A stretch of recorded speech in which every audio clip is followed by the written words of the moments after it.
Today is a dull grey January day and I really do not feel very well. I've done my best this morning. I've done a little bit of work on my video about the cushions I made for some friends of mine for Christmas. I'm very nearly there with the first part, but I just needed a break this afternoon to come and sit and do a little bit of cosy crafting. You might remember last year, as I was struggling to use a sewing machine, I made this piece of English paper pieced patchwork. I really enjoyed this at the time and it has since sent me into the whole world of quilting and patchwork and all sorts of things in a number of different ways. But I haven't come back to this one yet. It's still just just this thing that I made, and I had this idea that maybe I should make it a cushion, and I thought, well, I could just put a plain back on it, but wouldn't it be more fun if I did the other half of this so that it's also English paper pieced?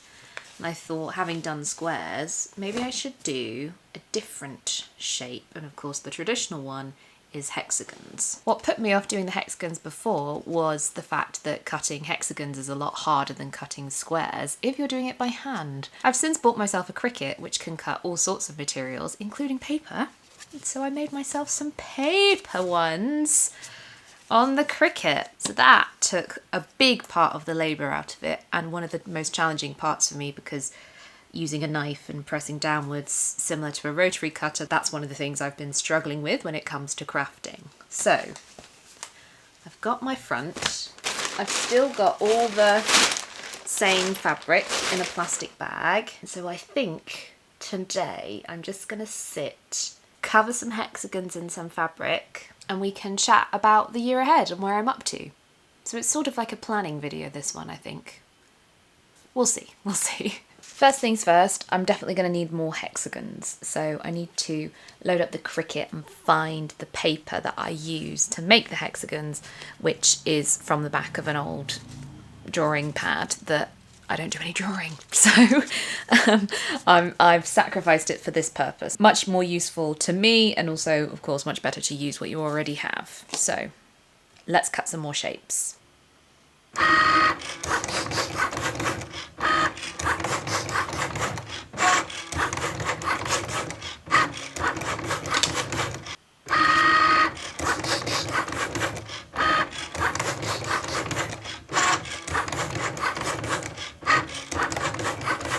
So previously, when I was doing EPP, I was thread basting everything. I have, however, since bought myself one of these Prim Aqua Fixer Stift.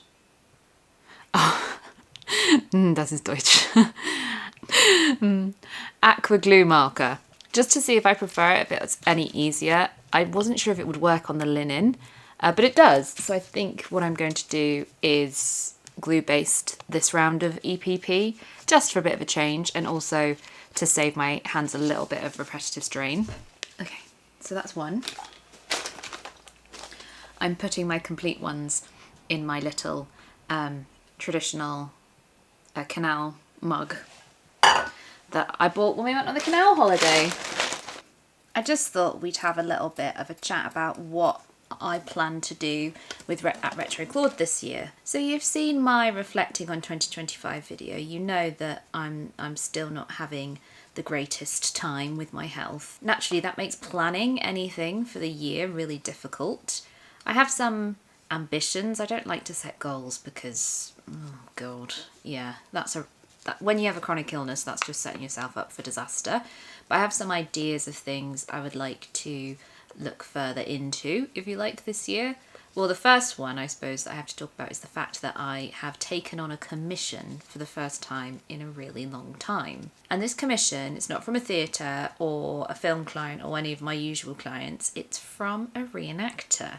And this person does living history demonstration and like experimental archaeology demonstration at a local museum, but the museum's focus is prehistory, so the commission I've had is for a Bronze Age outfit. Now, I've never made anything that early before, so I'm really excited to explore a new period. Now, whether that would perform well on my channel as a series is another matter. Really stretching the definition of retro there, aren't we, if we're talking about the Bronze Age, the British Bronze Age as well, which is like essentially before the Romans invade. Is it? Oh, see, I don't even know. So what I thought I would do instead, rather than make it a series about I'm making a Bronze Age costume, there will be some of that. I think I might do like an introductory video where I talk about the research and the patterning. But then what I thought I would focus on was the skills. So I want to do some natural dyeing for this commission. I've never done any natural dyeing before. I'm not sure whether that's a bit ambitious in terms of fatigue and ability. Because of course I've also got a deadline because it's a commission. But I want to give it a go. So I am planning currently to explore that. I think what I'll probably do is not make my own dye, as it were, is go to a supplier of natural dyes and get a kit or something, just to make it a little bit easier on myself. The client, the reenactor, has been completely upfront with me. They don't care if it's anachronistic. If anything, that is kind of what they want. And they also appreciate that there's very little surviving evidence, so we are making what the client wants as opposed to what would necessarily be the most accurate for the evidence we have for Britain in this period. Fine by me, we're going to make it colourful. Got to change my battery. I thought I'd take this opportunity for a pause in proceedings to relocate you so you can actually see what I'm doing. So the natural dyeing, that should be a fun one. I've always wanted to try it. And it's one of those, it's been on my long list of Claude Tries New Things ideas. I'm not a passionate dyer. I'm not passionate about that. So I've never had an excuse to do it before. And now it seems like really good timing to tick that one off the list. And hopefully that as a video might be more interesting than the really quite basic garb of Stone Age Britain. I'm also hoping that maybe I could do, as part of it, some tablet weaving and make some very simple trim to go on my commission, because that's also been, I would like to try weaving more generally. I just realistically, having seen people doing their warping and what have you, I know that it's not really for me on any kind of large meaningful scale. But tablet weaving seems a bit more manageable, and I feel like, again, it's one of those where what need for a little bit of tablet woven trim do I currently have? None. And this commission would be a good excuse to try it out. So hopefully those things will come about. I've bought some fabric. I've been lent a book about Bronze Age fashion, which means that I can hopefully get started on this soon. I think once the weather starts to brighten up a bit, because this costume obviously has a deadline for a client, which is Beltane in May. It's going to be worn at an event. There we go. What other colours should I have a go at? As for making things for myself, I just don't know. I would like to try and do some garment sewing, maybe hand sew another garment. It's just the cutting out of the fabric. I'd probably have to get Woody to help me, but that's okay. It just requires me being organised and coordinating with him, which not always guaranteed, is it? I'd like to do some 1940s stuff. I'd like to expand my my rationing series a little bit, to talk a bit more about make do amend sort of patterns, sewing patterns. You know, I've made a couple of knitted ones, but I'd like to do a few sewing economy styles or whatever. I'm still doing rationing. I'm still doing rationing, and I'm still doing stash busting. So I'll have to get back on those series. I want to do Finish It February, of course. I find that personally very helpful, just in terms of my personal stash management, work in progress management,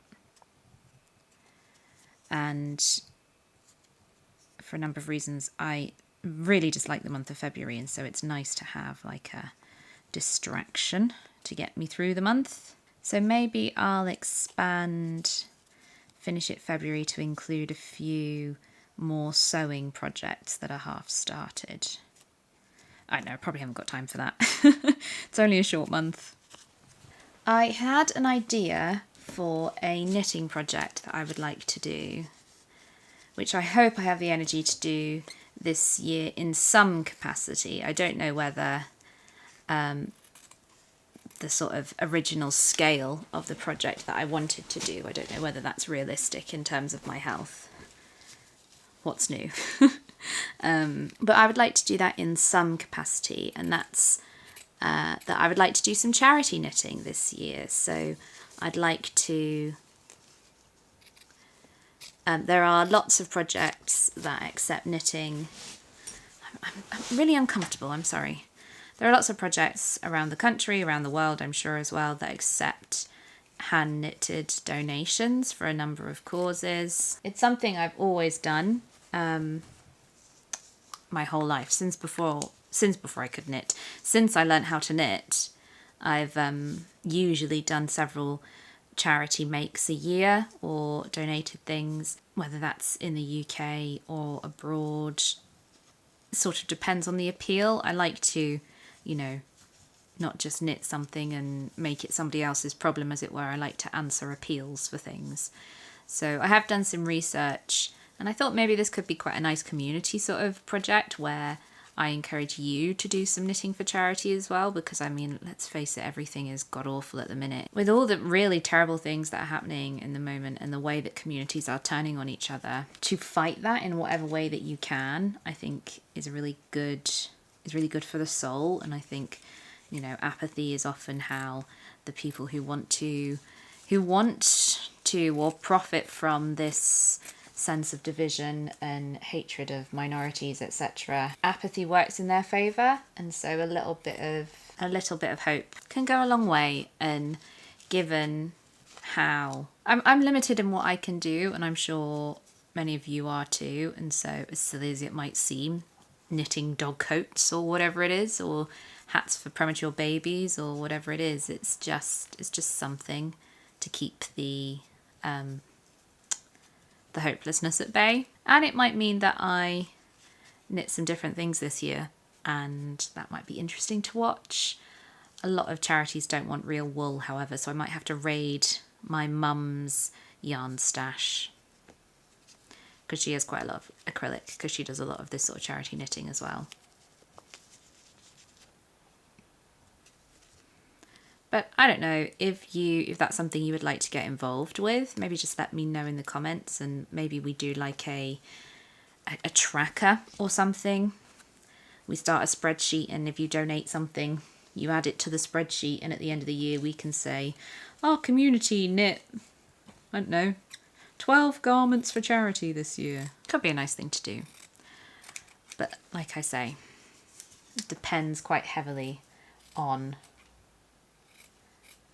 my health and my ability to keep going this year. In terms of like YouTube-y content stuff, I am trying to do a bit more short form content. I very much, last year, growth on this channel really stagnated. In 2024, my channel nearly doubled in size. I went from about 30,000 subscribers to about 60,000 subscribers. Last year, I started at about 62,000 subscribers, and I'm still not at 70,000. So that has had quite an impact financially for me. I also made some decisions, like I didn't do Vlogmas this year or last year to try and preserve my health, that sort of thing. And so just having to get a bit more creative about making ends meet, as it were. The reality is I love this job, and it's the only job I've found that has worked with my particular circumstances. However, in recent years, it's become less profitable, and I'm now faced with the dilemma of it might actually make better financial sense for me to find alternative work rather than put my limited time and energy into doing this. That means basically if I want to firstly keep this job that I love that enables me to preserve my health, that means I have to make it pay a bit better, or I have to think about doing something else and making this a side hustle sort of thing. Because my plan had always been that Retro Claude would be a brand, essentially. That it wouldn't just be videos. The videos would sell knitting patterns, sewing patterns, vintage clothes, whatever it is. And then, of course, COVID hit, and then I really sort of became a YouTuber by accident, and obviously all the complications with my health. Anyway, this is you don't need to know all this, but my point is I want to keep doing this, and that means I have to find a way to make more money, or I'll have to massively scale back what I do here and find a different job. So hopefully all these plans for the year are enough to make that happen. We'll see. And with a little bit of movie magic, we have all my hexagons basted. You can probably tell. I gave up on the glue basting and went back to thread. I just found like the glue, don't know if it's just this linen, don't know if it's something I'm doing. It just didn't really work brilliantly for me. Which was a shame because it's worked better on other projects. So I just went back to thread basting. It was almost as quick for me. I have started to plan the design. So I think this is what I'm going for. I had so little fabric left for like the green. Like I couldn't have gotten more green out of there, out of the fabric I had. But what I'm thinking is I might need some half hexagons around the edges to sort of fill in the gaps. So I might be able to get some more green and some more of the natural undyed as well in sort of half hexagon form. So I was really limited in terms of design in the colours that I had. So I've gone for this sort of chevron X thing. I know, I feel it looks kind of cool. And I feel like it kind of mirrors the other side because I've got mostly red around the outside. Is my hope anyway. So my next task is to carry on sewing these together, and I think the way I'm going to do it, I've made a start on some of them already, because it's kind of difficult to do rows with hexagons. I suppose I could do columns, but then I'm worried about losing the design. So I think I'm going to sew it into colour sections instead. That's possibly a really bad idea, but there we go.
So It's a few days later and I've been slowly working away at my English paper piecing.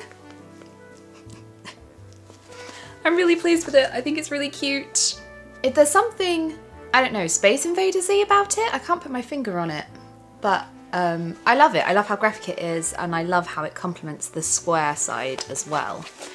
I do need to figure out what I'm doing with my half hexagons, because I do need to fill in this bit to make it big enough to become a cushion cover, to make it square. But I think that's going to have to be for another day and another video where I actually quilt it. Because for now, I just want to say thank you very much for your support in 2025, and I hope that you will continue to stick around in 2026. It really means a lot to me.